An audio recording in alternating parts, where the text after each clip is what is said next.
go, Holy Spirit. But another thing that has really just been inspiring for me is how you live your life. Like, tell us how your life has been for the past few years.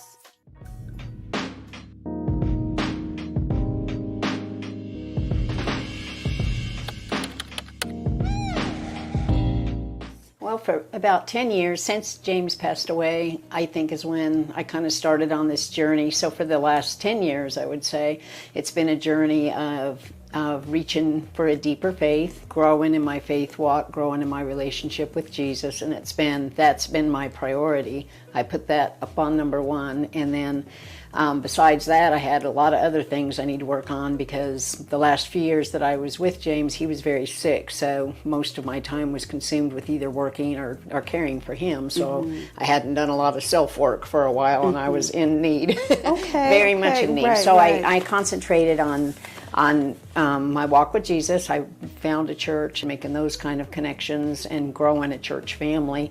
And then I grew a small friend circle of faith and people that would hold me accountable, that I could be honest and real with. And I started that because I really didn't have that of my own either.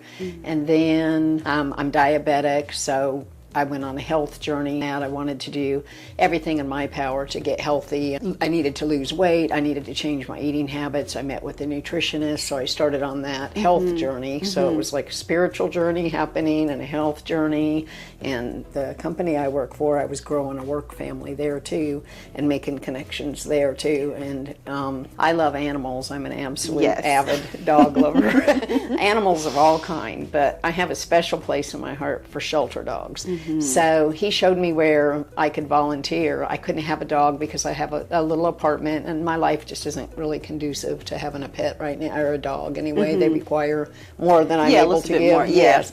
So, but I love them. So he showed me where I could go, and I could volunteer to do what they call doggy field trips. And so you just go to the shelter. So on Saturday when I was off, I would go to the shelter and pick up a dog, put it in the car, and go off to my favorite park that I go to. I thought, I'm going to go walk anyway, might as well bring a little friend with me, right? So that became my Saturday thing that I would look forward to, and it did the dogs good to get out of the shelter for a while and get some exercise and some love, and it solved my whole, they gave me my puppy dog time, so it seemed like a really good fix. It was very rewarding. So I did that for, I think, 3 years. The last 3 years I've done that. I know you walk nearly every Saturday. I walk every day. But every day? Yeah, unless it's raining. Really? Which down here is a lot. Sometimes I did not know that. Some days. Yes. So it's an everyday thing? Yes, I go after work every day. I go to the park and walk. And about how just once. I go. If you go around the whole park there, it's a mile. Yeah. So usually, if it's cool weather and in the fall, or if it's on a Saturday morning, like this morning when it's cooler, I might go 2 or 3 times. There's something else that she does. She didn't mention that I think is awesome for her mental health, her self-care, your monthly massages. Oh, yes. Yes. I joined a club membership at one of the massage places, and it's in Tallahassee, so it's only about a 30-minute drive from here. But yet it makes you kind of feel like you're getting out of town a little bit, even though you're not going very far. You cross that Florida border, and it's like I went somewhere. Yeah, it's true. It's exactly. True. So, yes, and those are a thing where you get one hour massage every month, and I started doing that with a friend about 2.5, maybe 3 years ago. I started doing that, and I thought, I'll go a few times, but it was after a couple. It's like, yes, I'm signing up. I need this once a month, and it's been absolutely wonderful. And at the time, I just kind of thought of it as a sort of a self-pampering thing, so I kind of was a little bit leery. It's like, I don't know if I want to really commit to that, but it is to some extent, but it also has a lot of health benefits, and it does. It gets even just for your toxins, and for muscle health. Right. And then you also think about just stress management. Right. Just that time to just lay there and literally not think about anything. Right. Yeah. So that's something that, when you'll post ever so often, not all the time, but ever so you'll post about that. And I'm like, I need to really invest. Sign up, I do. I need to. That would be, and I'm sure hubby would be like, signing up as well, So we just kind of go on alternating Saturdays. I think a lot of the men like it.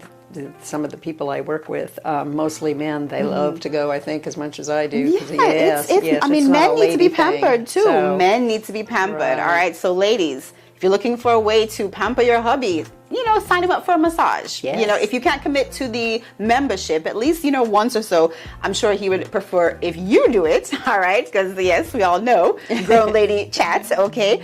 But it's also good sometimes for you both to indulge in self-care where someone else is pampering you, Yes. So I think that's good. Now, you have such a full life and you're very intentional.